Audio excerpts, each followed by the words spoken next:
영사망 제부심이면 묵계상조 묘원심하고 망심멸진 업항공하면 측정보리 초등급 하리로다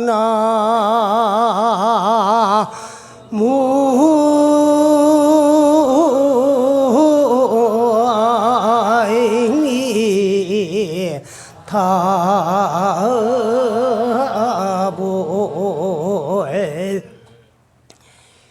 영사허망 제부심이면 그 허망한 모든 뜻마음이 다 버려 없어지면은 그런 게 이제 우리는 그 허망한 마음 그걸 이제 내 생각으로 알고 그 헛된 생각에 앞잡이가 돼가지고 생활하다가 보니까 엄마 짓고 사는 것이 우리 중생들이야. 그래서 그 허망한 모든 뜬 생각, 뜬 마음을 다 버리게 되면은 묵계상주 묘원심하더라. 그게. 그래 상주하는 묘원심 아주 묘한 나의 본래 면목, 자성, 참마음, 거기에 이제 개합하게 돼요. 근데 우리는 항상 한 생각이 일어나면 그게 번뇌고, 한 생각이 일어나면 그게 망상이고, 한 생각이 일어나는 부질없는 뜬 생각, 그거를 내 생각으로 알고 그 앞잡이가 돼가 생활을 하다가 보니까 그런 허망한 그 이제 번뇌의 구름이 자성을 차단해 가지고 있기 때문에 나의 본래 면목, 묘한 나의 마음을 그 볼 수가 없고 거기에 개합할 수가 없더라. 그래 허망한 생각만 다 버리고 나면은 본래 상주하는 나의 묘한 마음에 개합하게 되더라. 그게 망심이 멸진 업항공이야. 망심만 일어나지 아니하면 업이 다 비어 없어져요. 근데 망심이 우리는 자꾸 일어나게 돼가지고 있거든. 그 망심은 허망한 생각, 헛된 생각, 번뇌, 망상, 찰나간에 일어나요. 한 생각이 일어나면은 한없는 많은 생각이 꼬리를 물고 따라 일어나요. 그래서 고조사님 말씀에 천척사륜 직하수하며 일파자동은 만파수더라 그랬거든. 그 우리 마음 가운데 일어나는 번뇌 망상이 그와 같다는 거예요. 고요한 물에 낚싯줄을 떡 떨어뜨리니까 낚시가 탁 떨어지면서 마주치면서 한 물결이 일어나니까 1만 물결이 따라서 일어나는 것과 같이 한 생각이 일어나면은 천사랑 만분별이 꼬리를 물고 일어나요. 그것이 다 사라지고 잠재고 없어져 버리면은 역시 업이 다 비어지는 거예요. 비어지고 그렇게 되면 어떻게 되느냐? 즉정보리 초등급하리라 그래. 보리를 증득하고 깨달아. 부처님과 똑같은 그런 그 깨달음을 얻게 되더라. 그 깨달음에는 등급이 없습니다. 등급이 없어요. 세상살이에는 전부 차등 차별이 있잖아요. 잘난 차별도 있고, 못난 차별도 있고, 있는 차별도 있고, 없는 차별도 있고, 귀한 차별도 있고, 천한 차별도 있고, 유식한 차별도 있고, 무식한 차별. 차별 세상에 인간 세상 중생계라면은 깨달음의 세계는 차별이 없어. 그 깨달으면은 차별이 있을 수가 없거든. 다음에 깨달음 그 자리는 하나야. 하나인 그 자리가 뭐냐? 부처님의 깨닫고 증득한 그 이제 법신 자리에 우리는 개합하게 되고, 거기에 개합하게 되면은 부처님과 똑같은 차별 없는 우리도 부처님이야 본래.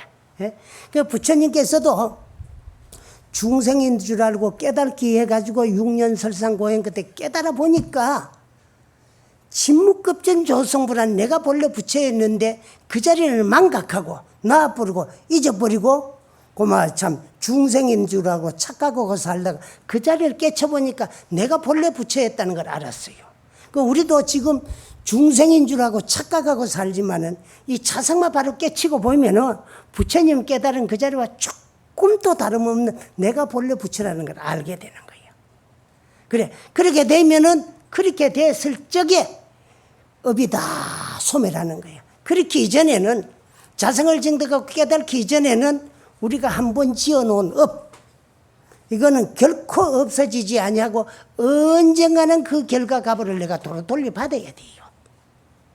그래서 또 이런 소리를 하면 요즘 젊은이들은 업이 어디 있느냐? 어째서 그러냐? 요즘은 착한 사람 더 못 살고 못된 사람들이 더 성공하고 잘 살던데 그래도 업이 있느냐? 그게요. 분명히 있지요. 근데 어째서 그런 현상이 나타나느냐 하면은 우리가 지어놓은 업에 대한 결과 값을 돌려받는 데는 근본적으로 세 단계로 돌려받게 되어 있어. 그 세 단계가 뭐냐? 금생에 지어가지고 금생에 그 결과 값을 바로 돌려받는 경우가 있어요. 요걸 순현보라 그러고, 또 금생에 지은 업이 내생에 가가지고 그 결과 값가 나타나는 것을 순생보, 순차보라고 하고, 그 다음에 이제 금생에 지은 업이 업에 밀려가지고 내생에도 그 결과가 나타나지 아니고 저 후생에 내가 돌려받게 되는 거. 그게 순후보라 그래요. 그래 우리가 농사를 지어도 맛이 있기나 없기나 미리 지어놓은 곡식 먼저 먹어야 되지, 미리 지어놓은 곡식 맛 없다고 짓고 있는 농사, 아직 익지 아니한 서른 곡식은 먹을 수 없는 것과 같아.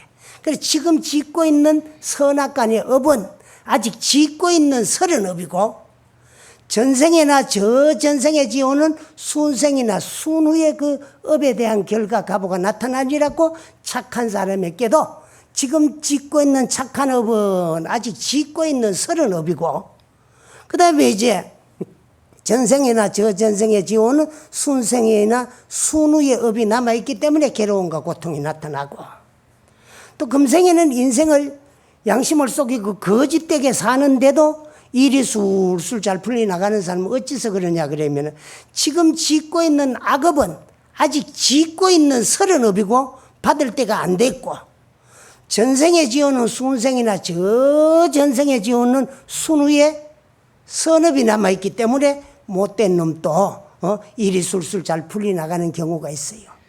근데 또 잘 살다가 어느 때부터는 일이 꼬이 들어가기 시작하고 쫄딱 망하는 사람이 있거든.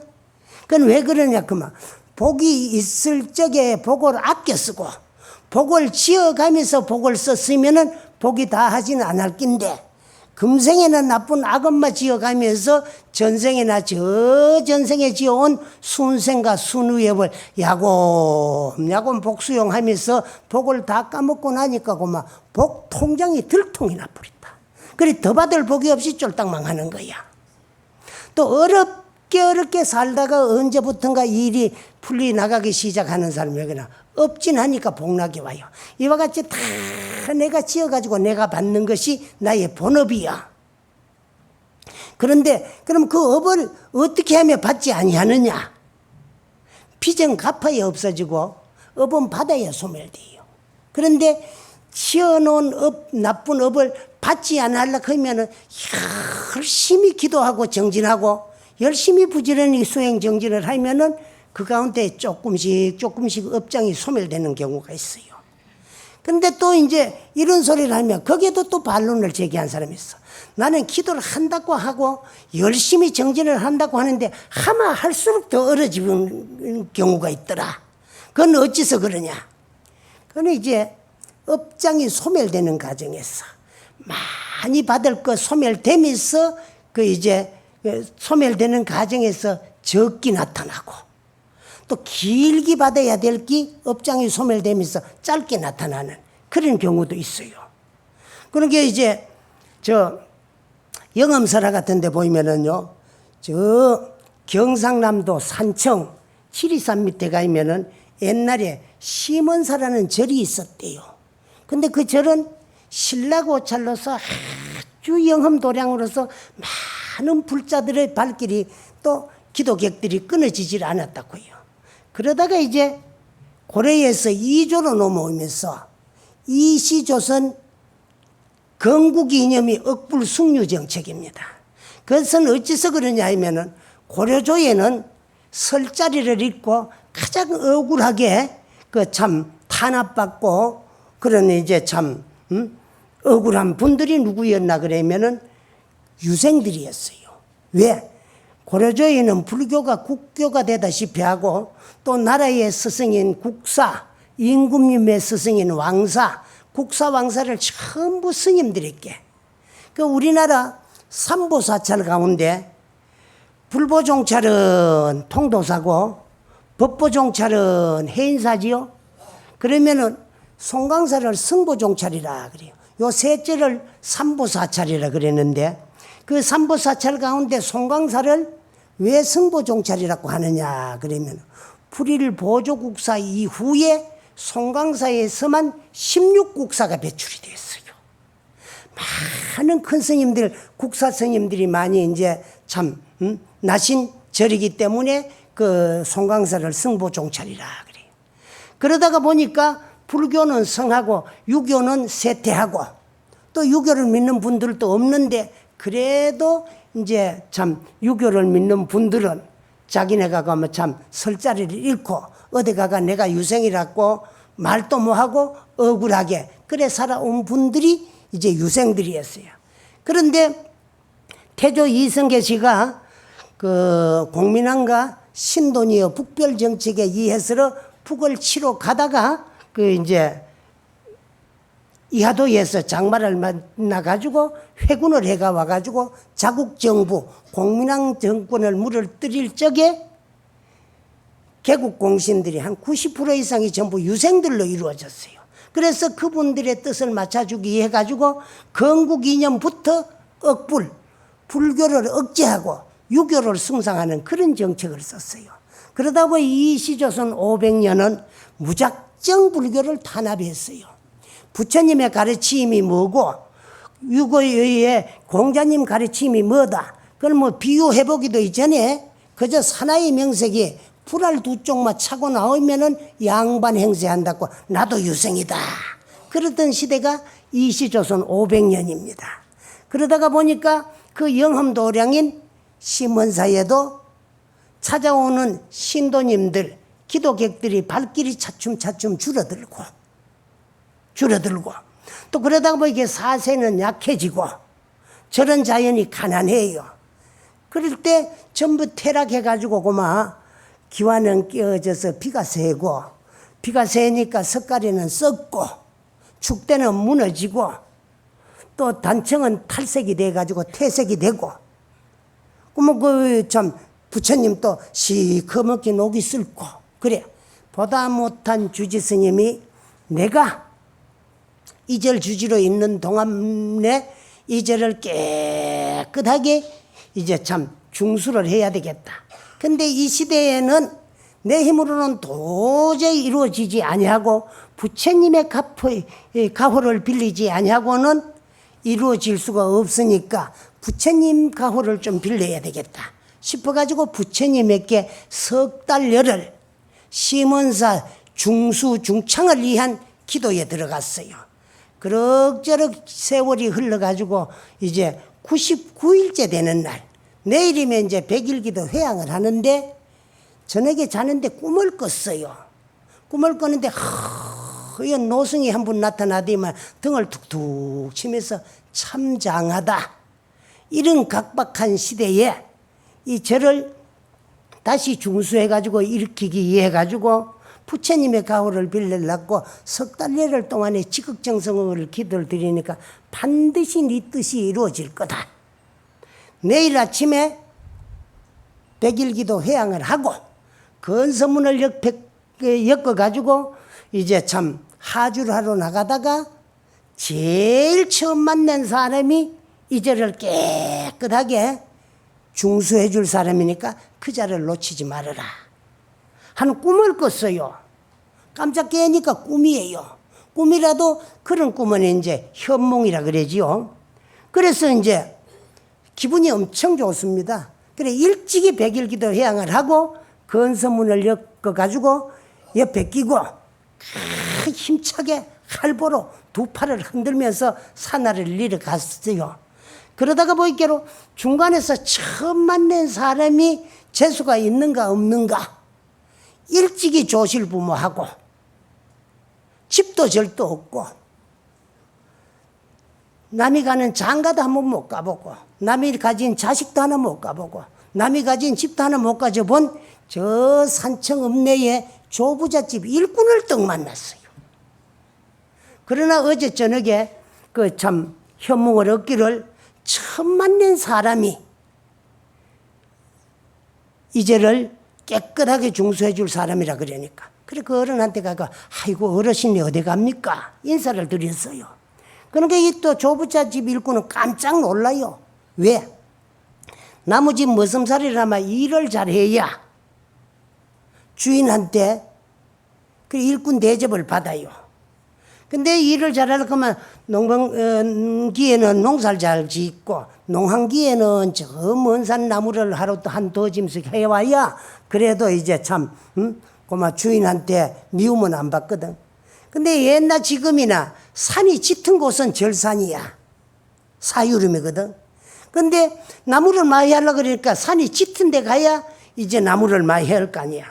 그래서는 맨날 이제 주인한테 칭찬 들으려고 절산에 나무 하러 갔다가 주지 스님한테 다 걸려가지고 뭐 낫도 뺏기고 지게도 부서키고 그런 일이 비일비재했는데 오늘 또 사실은 절산에 나무 도둑키로 가다가 주지 스님을 미리 만났으니까 깜짝 놀랐어요. 그래서 자기도 모르고 예 절산에 나무 하러 갑니다. 근데 스님은 어디 가십니까? 우리 절이 너무 퇴락이 돼가지고 그래서 보다 못해가지고 저를 중수하기 위해서 하주하러 나가는 길인데 어르신이 우리 절 좀 곤치 주소. 그래요. 이 세상에 돈 많고 잘나고 많이 배운 사람들이 천진데 왜 하필 내한테 저를 중수해달라 그럽니까?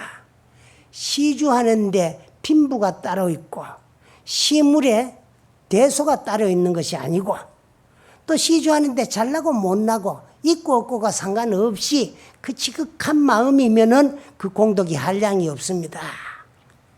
그러면 스님 시주를 하면 꼭 복을 받습니까?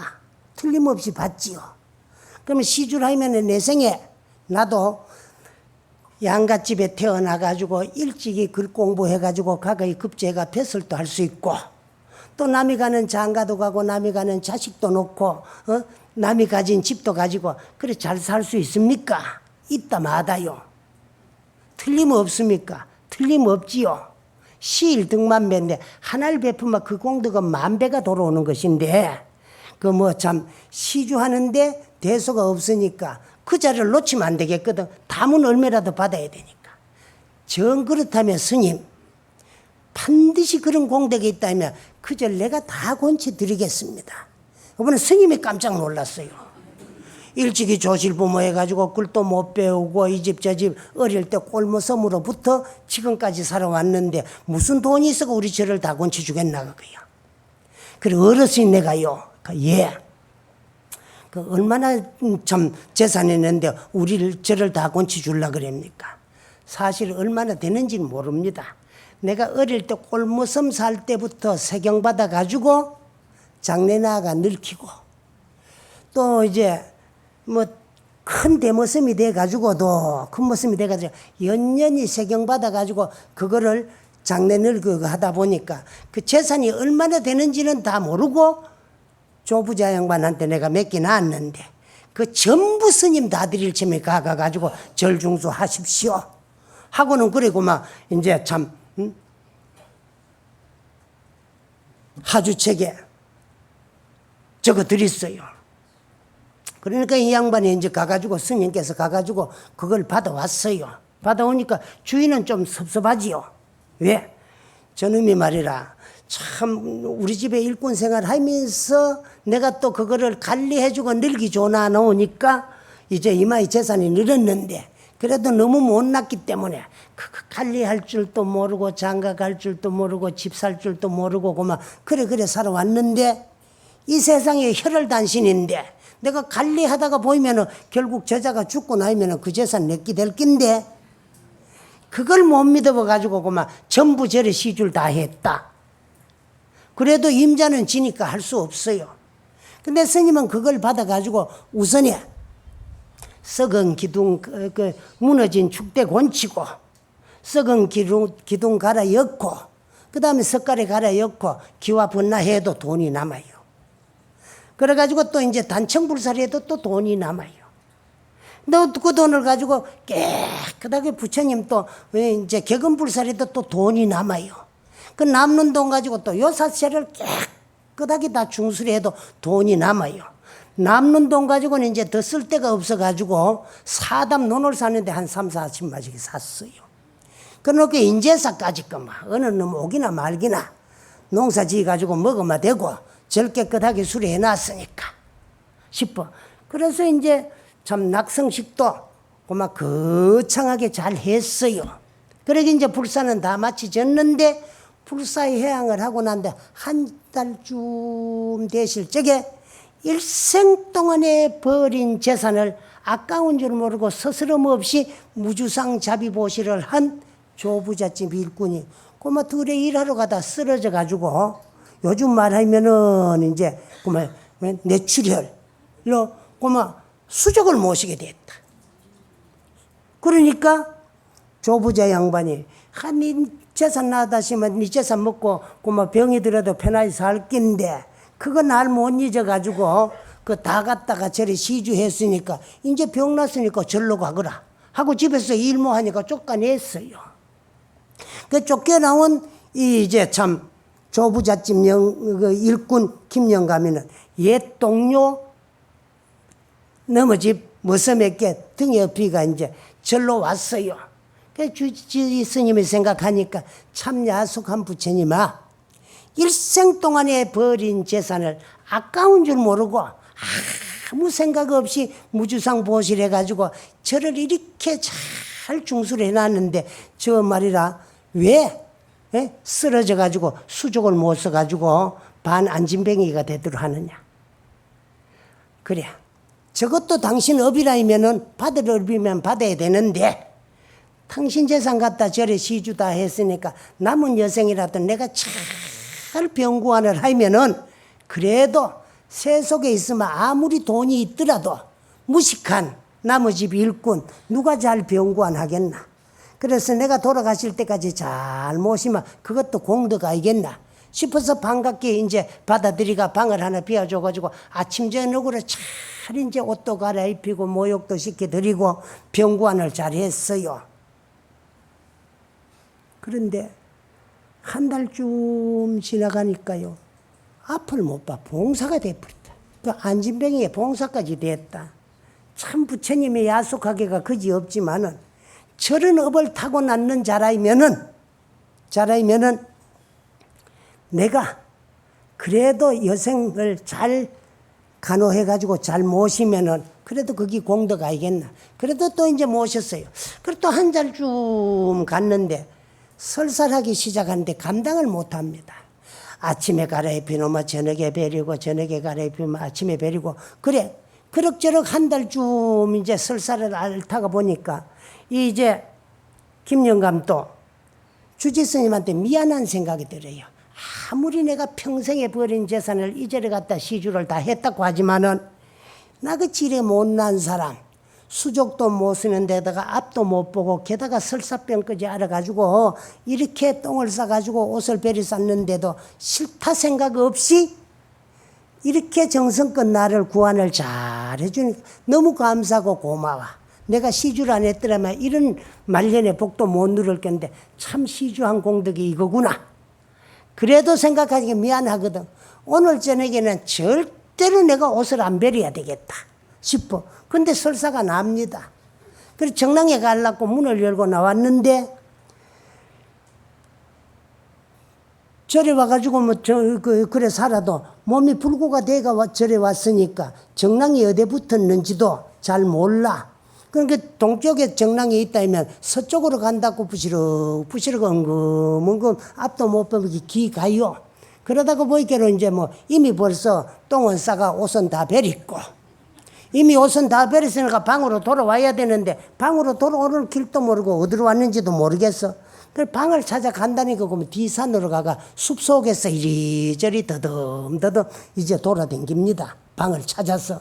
그때쯤 지리산을 무대로 생활하고 있는 호랑이라는 양반이 배가 좀 고파. 뭐를 먹을 거를 찾아가지고 뭐 참 노루나 또 뭐 이제 참 어린 멧돼지나 뭐 참 여기를 좀 하려고 내려왔어요. 그런데 어디 보이 부시럭부시럭 소리가 난 때는 뭐 있게로 인간이 하나 있는데 그게 참 요깃거리가 되겠어. 잡아 먹어버렸다. 호식에 갔어요. 그럼 먹다 남은 이제 뼈조가리는 그만 좀 버리고 두상은 뭐 바위에 얹어놓고 그만 호랑이는 가버렸어요. 아침에 자고 나니까 그 어른이 안 계시는 거야. 어디로 갔나 싶어가지고 나가 사방을 찾다 보니까 똥질기 놓은 곳이 있어. 그래 그리로 찾아가다가 보니까 저 뒤산 숲속으로 갔어. 그 숲이자 이제 그 참 엉금엉금 기간이라고 누워가 쓰러졌는 곳으로 찾아가다가 보니까 지리산 호랑이라는 양반이 다 잡아먹고 남은 뼈조가리 몇 개가 남았어요. 그래도 이 모두가 당신의 업이라면은 이제 업장소매라고 내 생에나 좋은 곳에 잘 태어나가지고 참 왕생극락 하라고 명복을 빌어주면서 장사를 잘 쳐드렸어요. 그러고 나니 스님이 이제 신심이 뚝 떨어졌습니다. 왜? 꼬마 왜라는 단서가 붙어요. 우리가 일상생활을 하는데 모든 걸 다 긍정을 해야 되지. 그 왜라는 단서가 붙으면 그만 부정이 시작이 되는 거예요. 근데 이 스님 또 왜? 어릴 때 조실 부모가 나무 꼴모섬으로부터 시작해가지고 일평생을 나머지 모섬살이 해가지고 버린 재산 아까운 줄 모르고 이절불사르리 해가지고 아무런 생각 없이 무주상으로 자비보실한 그 이제 참 김영감이가 부처님이 영험이 있고 공덕이 있다면은 안진뱅이는 왜 되며 봉사는 왜 되며 설사병은 왜 들리고 왜 걸리고 또 이제 호랑이한테 호시계까지 갔어요. 이렇게 영험 없는 부처라면 나는 중노릇하기도 싫어. 그래서 이제 떴다 봐라 하고 그만 하산을 합니다. 한라커이 너무 억울해요. 한평생 속아가지고 부처님 영험 있는 줄 알고 나도 영험 있는 부처님과 같은 부처되기 해가지고 한 청춘 다 바치가지고 열심히 수행했는데 깨달으면 고사하고 이 근동민들에게 사기꾼 신세를 못 면하게 되었으니까 내가 가도 부처한테 속았는 게 너무 억울해가지고 그냥 갈 수 없다. 그래가지고 뭐 사방이라 부채를 막 들고 좀 패고 가려고 사방 찾다 보니까 팰 몽둥이도 눈에 안 띄요. 그 눈에 딱 띄는 게 뭐라 그러면 도끼가 하나 눈에 띄는 거야. 그 도끼를 가지고 뽑다 갔어요. 가가지고는 야, 이 영험 없는 부처야. 당신이 나를 속여가지고 내가 당신 영험 있는 줄 알고 당신에게 출가를 해가지고 당신 가르침대로 일생을 살았는데 인생 만년에 사기꾼 신세를 못 면하게 되었으니까 내가 이 한 청춘 다 바치고 쏘가는 게 너무 억울하니까 그냥 갈 수 없으니까 에라 모르겠다 내 도끼를 받아라고 그만 도끼를 가지고 마침 부처님이 목불인데 부처님이 이마에 들고 치니까 퍽! 하면서 그만 도끼는 부처님 이마에 탁 꼽힌다. 그래 놓고 떴다 봐라고 갈라게 요것만 가지고도 안 돼. 후래 사람들이 왜 이 부처가 도끼 벼락을 맞았는가 알기는 알아야 안 되겠느냐. 이 부처는 영험이 없기 때문에 내 도끼 벼락을 맞았다 하는 걸 알려주기 해가지고 방에 가가지고 필묵을 가지고 와가지고 그 먹을 갈아가지고 붓에 묻혀가지고 나같이 썩는 사람 없이라고 이 부처는 영험이 없다 하가 불무영험 써가 이 부처는 영험 없으니까 아무도 믿지 마라. 그러고 막 떴다 바라고 갔어요. 이제 절이 비었으니까 그 후에 이제 후임 주지가 부임회가 왔습니다. 누가 그 절에 안 가겠습니까? 집잘 곤치나 지어 땅 많이 사나 이렇게 부자절인데 요새는 그보다 뭐 해도 뭐 서로 하려고 치고 받고 뭐 뺏고 내야 하다는데 그래서 갔어요. 그래 후임 주지가 주지를 떡 부임회가 가니까 부처님이 너무 보기 싫습니다. 그래 그 부처님을 매불이라도 하든가 뭐 이제 참 하려고 아무리 들어도 요지부동이고 이 부처님이 안 들려요. 한 사람이 들어도 안 들리고 두 사람이 들어도 안 들리고 10사람이 들어도 안 들려. 도저히 들 수 없는 부처님이라면 이 도끼라도 빼야 되겠다고 아무리 도끼를 뽑아도 그 도끼가 안 빠집니다.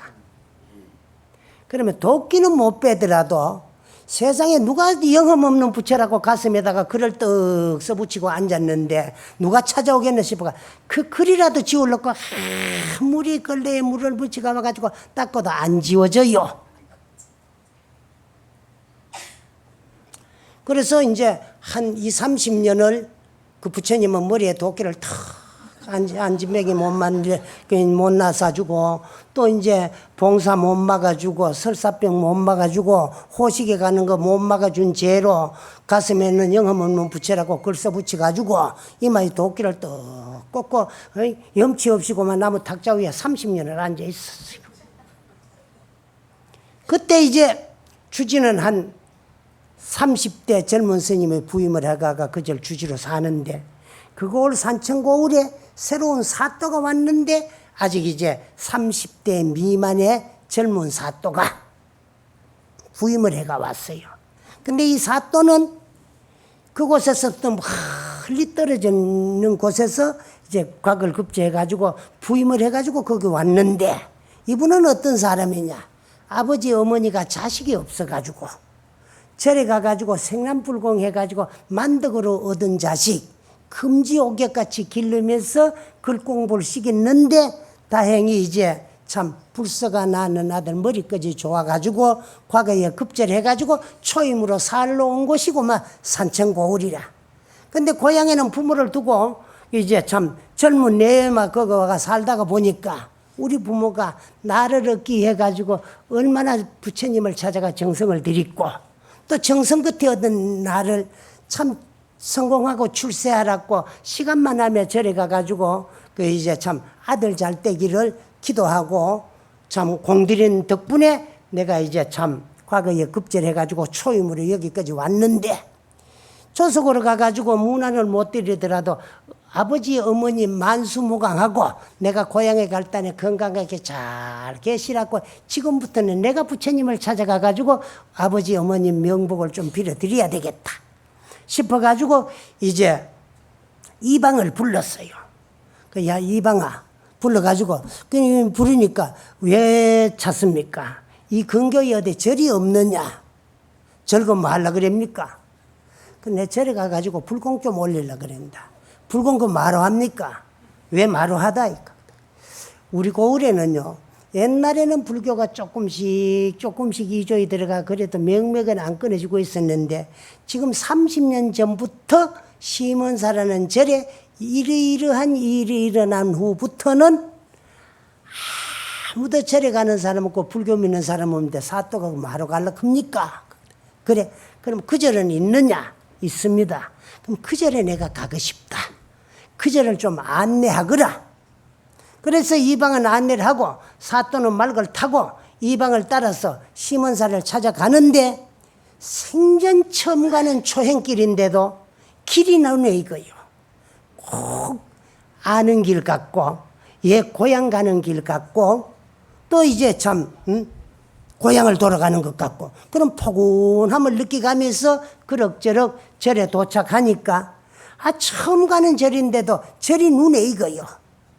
눈에 익고 또 이제 참 내 고향 옛집 같고 그래. 그래서 이제 주지 스님을 찾으니까 당신 또래쯤 되는 젊은 주지 스님이 나와서 인사를 하는데 생전 처음 보는 초면인데도 부모 형제 같고 일가 친척 같고 동기감 같고 그래 포근함이 느껴지고 친밀감이 느껴지고 아주 참 고마 정이 가요.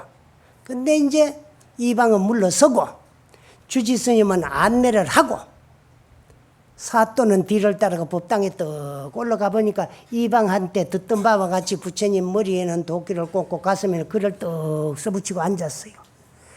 너무너무 참 당신도 불자이고 또 부모님이 불서가 나는 아들이기 때문에 안타까워가지고 이 글이 어찌서 그렇게 안 닦아지는가 하고 사또가 손을 갖다 썩 문대했어요.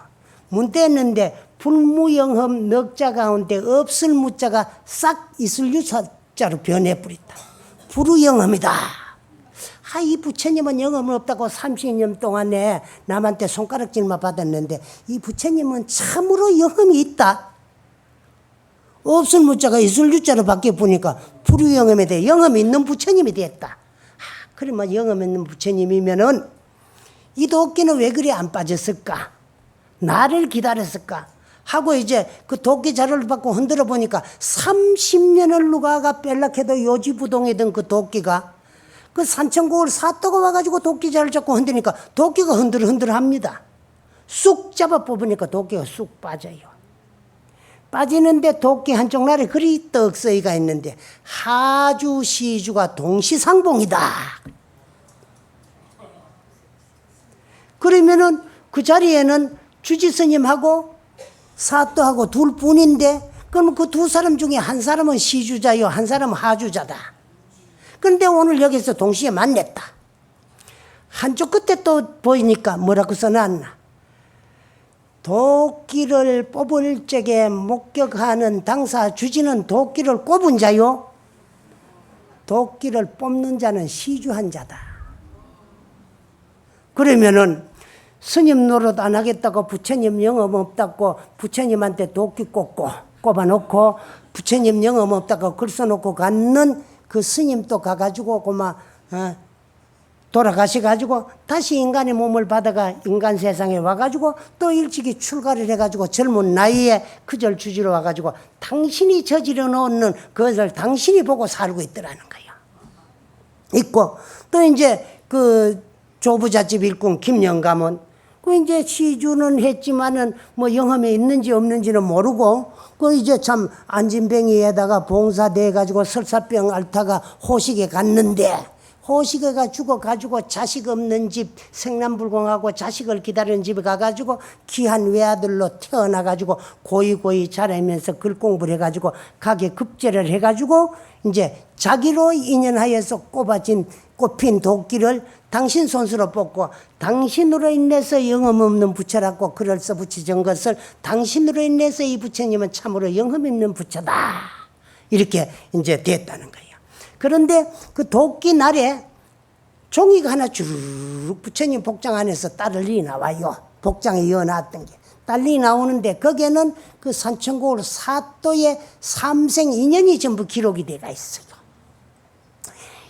당신으로 인해서 도끼를 꽂게 하고 이절에 시주한 당사자는 과거 전생에 한량없는 업을 지어가지고 한평생은 인간 세상에 태어나면서 일찍이 조실부모하고 글 한자도 배우지 뭐하고 일찍부터 나무 꼴모섬으로부터 시작을 해가지고 이 집 저 집 돌아다니는 나무집을 살다가 다행히 일생 동안에 머슴 노릇하면서 버린 재산을 아까운 줄 모르고 자비심으로 무주상보시한 공덕으로 이제 앞으로 더 받아야 될 삼생의 업이 남았는데 그 삼생의 업이 뭐냐?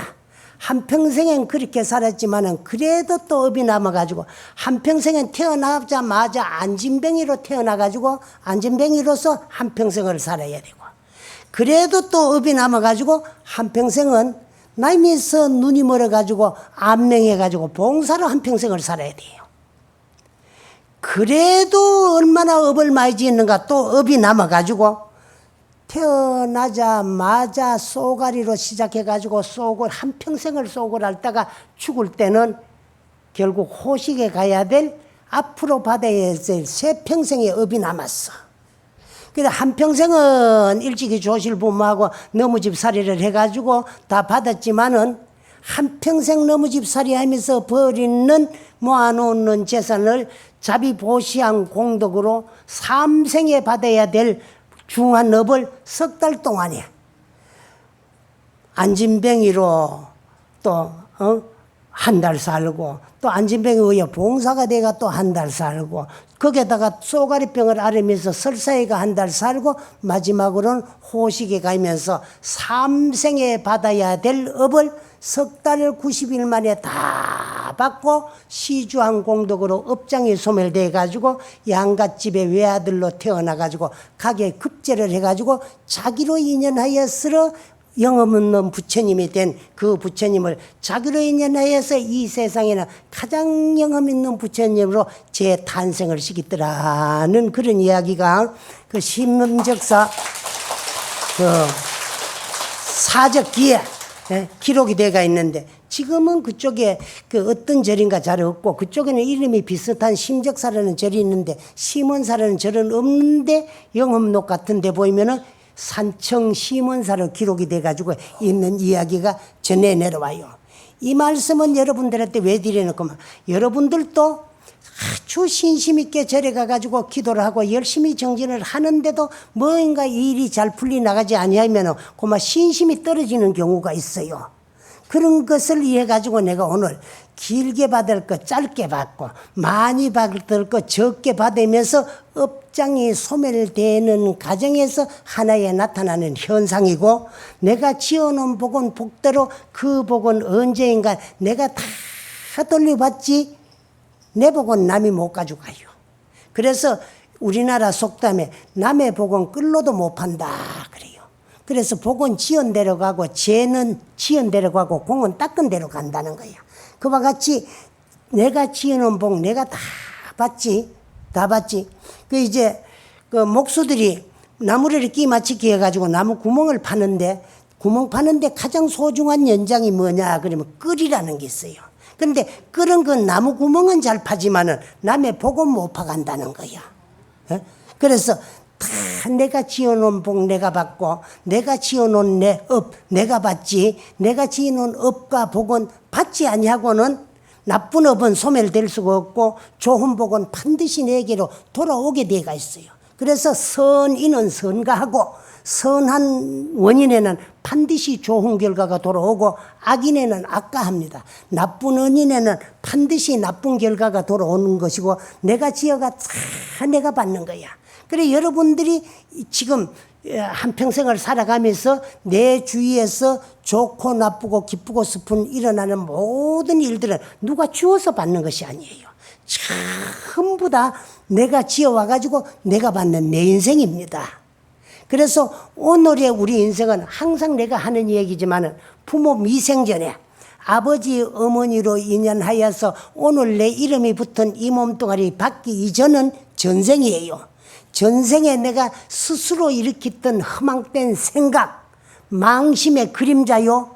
그 생각을, 그 마음을 내 생각인 줄 알고 마음속으로 결정해가지고 행동 용기에서 실천해가지고 지어놓은 업의 모습이 오늘의 내 인생입니다.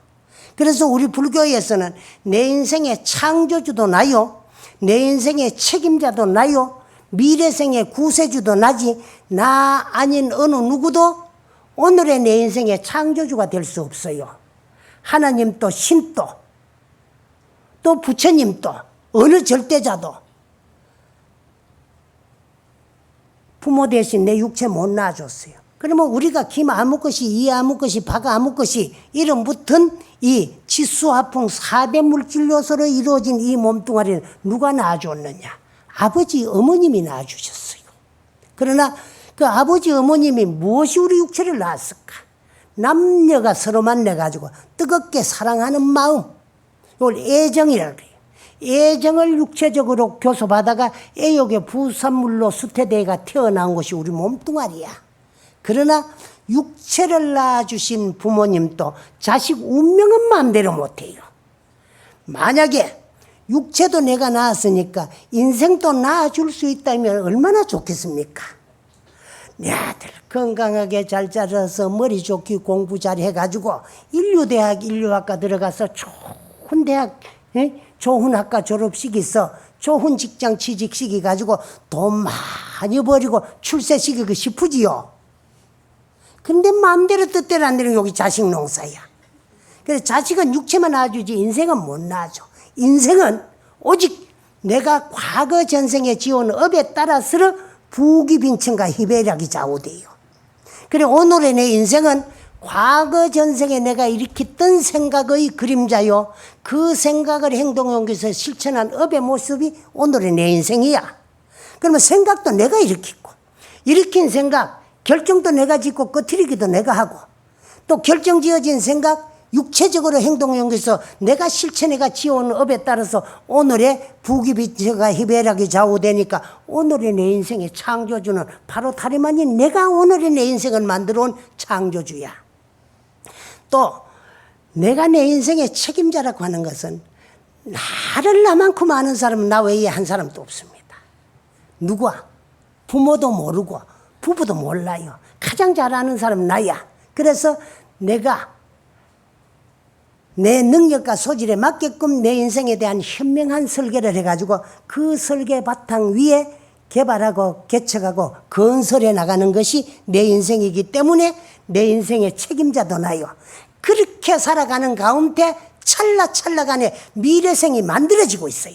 그래서 인생을 올바르게 참다웠게 거짓 없이 떳떳하게 당당하게 살아가지고 아름답고 훌륭한 미래를 건설하면서 내가 열심히 마음 닦아 성불 해가지고 내가 나를 영원히 구제해가지고 생사윤회를 해탈시키느냐. 또 양심을 속이고 인생을 거짓되게 살아가지고 형편한 미래생을 만들면서 윤회의 원인을 만드느냐도 오늘 내게 달렸다는 것을 말씀드립니다. 그래서 여러분들은 미래에 행복할 그런 복을 지어가면서 거기서 끝나지 말고 열심히 부지런히 마음 닦아가지고 이 내가 지어놓는 업이 다 자성마증득하고 깨달아 보이면은 일시에 소멸되고 그 인연에도 얽히지 아니하고 업에도 구애받지 아니하고 윤회고를 벗어나가지고 대해탈을 얻을 수가 있다는 것을 말씀드리고 오늘 이야기 마치겠습니다. 네. 감사합니다.